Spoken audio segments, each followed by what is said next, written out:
Assalamualaikum warahmatullahi wabarakatuh. Nama saya Sandrina Arum. Saya adalah mahasiswi Politeknik LPP Yogyakarta. Pada kesempatan kali ini, saya akan menyelesaikan ujian tengah semester saya yang diberikan oleh dosen pengampu Bu Sri Purwanti. Saya memilih materi analisis transaksi. Penjelasan lebih lanjutnya bisa kalian tonton setelah ini. Assalamualaikum warahmatullahi wabarakatuh. Di sini saya akan menjelaskan tentang analisis transaksi. Pada pembahasan mengenai debit kredit, kita mengenal sistem pencatatan berpasangan atau double entry system. Menurut sistem tersebut, setiap transaksi keuangan atau transaksi ekonomi akan berpengaruh terhadap komponen pada persamaan akuntansi. Baik itu komponen aset di sisi debit ataupun komponen utang dan modal di sisi kredit. Proses menganalisis transaksi keuangan berdasarkan persamaan akuntansi tersebut disebut sebagai analisis transaksi. Kemudian ada tujuan. Jadi analisis digunakan untuk mengetahui pengaruh dari transaksi terhadap akun-akun sehingga membentuk persamaan dasar akuntansi. Kemudian ada berbagai macam penggolongan akun, diantaranya ada harta atau aset, utang, dan modal. Untuk harta ada kas, tanah, bangunan, peralatan, perlengkapan, piutang usaha, wesel tagih. Untuk utang, terdapat utang usaha, wesel bayar, beban yang masih harus dibayar, pendapatan diterima di muka, utang bank, utang hipotek. Untuk modal, terdapat investasi, pendapatan, beban, dan priv. Kemudian ada persamaan dasar akuntansi. Yang pertama, aset, yaitu utang ditambah dengan modal. Kemudian ada utang, aset dikurang dengan modal. Dan yang terakhir ada modal, aset dikurang dengan utang. Ada beberapa tahap melakukan transaksi. Yang pertama, memahami jenis akun atau dokumen yang ada. Kemudian, mengumpulkan seluruh data yang dibutuhkan selengkap mungkin. Ketiga, melakukan pengukuran transaksi. Keempat, menetapkan data nyata, pemasukan, dan pengeluaran. Dan yang terakhir, membuat laporan. Selanjutnya, kita akan masuk ke dalam contoh analisis transaksi.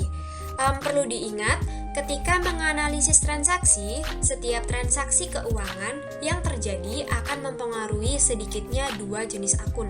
Jadi, setiap kita menganalisis, minimal itu terdapat dua jenis penggolongan akun, entah itu harta, atau utang, atau ke dalam modal. Kita langsung saja ke contoh soalnya. Pada tanggal 2 Desember 2019, Nugroho memulai sebuah warung internet dengan nama Siang Malam. Untuk modal awal, Nugroho menyetorkan uang pribadinya sebesar 600 juta rupiah ke rekening perusahaan. Bisa dilihat dari contoh tersebut bahwa terdapat dua jenis akun, yaitu di dalam modal awal. Modal awal ini termasuk ke dalam investasi dan dia termasuk ke dalam modal. Kemudian ke rekening perusahaan. Perlu diingat, segala sesuatu yang ada di perusahaan itu sudah pasti adalah aset atau harta. Bagaimana penulisannya? Penulisannya seperti ini. Di sini adalah tanggalnya ya. Kemudian ini aset sama dengan ekuitas, atau biasanya aset itu sama dengan ekuitas ditambah kewajiban.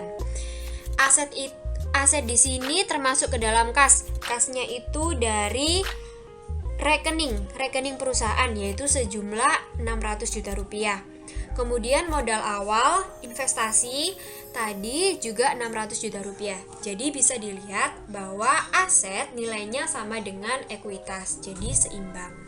Kemudian kita akan berlanjut ke contoh transaksi berikutnya.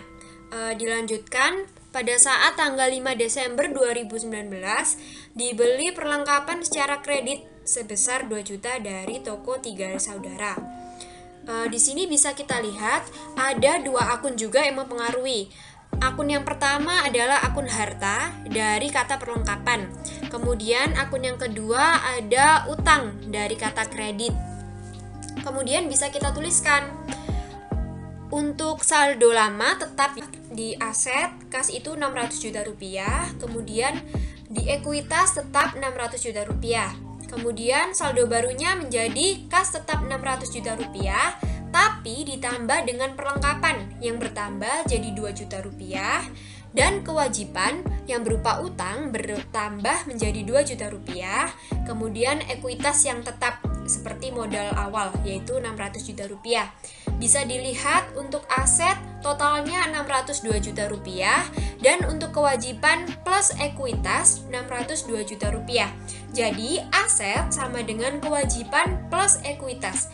Aset dan kewajiban plus ekuitas ini hasilnya sama, seimbang atau balance. Untuk slide selanjutnya terdapat manfaat dari analisis transaksi. Manfaat yang pertama, untuk mengetahui posisi keuangan periode tertentu. Yang kedua, untuk menganalisa kelemahan perusahaan yang ada. Contohnya, perusahaan baru saja mengeluarkan sebuah produk baru. Namun, ternyata produk baru ini kalah dengan produk lama. Jika terus memaksa produksi produk baru ini, maka akan merugikan. Kegiatan analisa sedini mungkin ini bisa membuat perusahaan mengetahui kelemahannya. Kemudian manfaat yang ketiga, untuk mengetahui kelebihan perusahaan yang dimiliki. Keempat, untuk mengetahui langkah lanjutan pengambilan keputusan. Contohnya, apakah perusahaan akan memangkas biaya produksi, menambah aset, melakukan investasi, dan banyak lainnya. Kegiatan pengambilan keputusan itu bisa didasarkan pada status keuangan perusahaan dari analisa yang dibuat. Dan manfaat yang kelima sebagai bahan evaluasi dan penilaian kerja. Untuk pengaruh transaksi dalam persamaan dasar akuntansi. Yang pertama, transaksi yang mengakibatkan perubahan harta dengan harta. Contohnya, ada pembelian harta secara tunai, kemudian penerimaan piutang usaha, dan penjualan harta secara tunai. Yang kedua, transaksi yang mengakibatkan perubahan harta dengan utang. Contohnya, pembelian harta secara kredit, memperoleh pinjaman dari kreditur, dan yang terakhir membayar utang usaha. Kemudian yang ketiga, transaksi yang mengakibatkan perubahan harta dengan modal. Ada investasi yang dilakukan oleh pemilik modal dan memperoleh pendapatan. Pada slide berikutnya, contoh pengaruh transaksi dalam persamaan dasar akuntansi. Saya mengambil contoh satu dalam kategori pembelian harta secara tunai. Jadi misalnya pembelian peralatan kantor sebesar 19.500.000. Pengaruh transaksinya, peralatan bertambah sebesar 19.500.000, harta itu ditulis plus. Kemudian kas berkurang sebesar 19.500.000, harta menjadi minus. Kemudian ada contoh dari kategori pembelian harta secara kredit. Misalnya, pembelian peralatan kantor sebesar 5.400.000 secara kredit. Pengaruh transaksinya menjadi perlengkapan bertambah sebesar 5.400.000, harta menjadi plus. Kemudian utang bertambah sebesar 5.400.000, dituliskan utang plus. Dan contoh yang terakhir saya ambil dari investasi yang dilakukan oleh pemilik modal. Misalnya, pemilik perusahaan menyetorkan uang ke perusahaan sebesar 175 juta rupiah sebagai tambahan modal. Pengaruh transaksinya, kas bertambah sebesar 175 juta rupiah, modal bertambah sebesar 175 juta rupiah.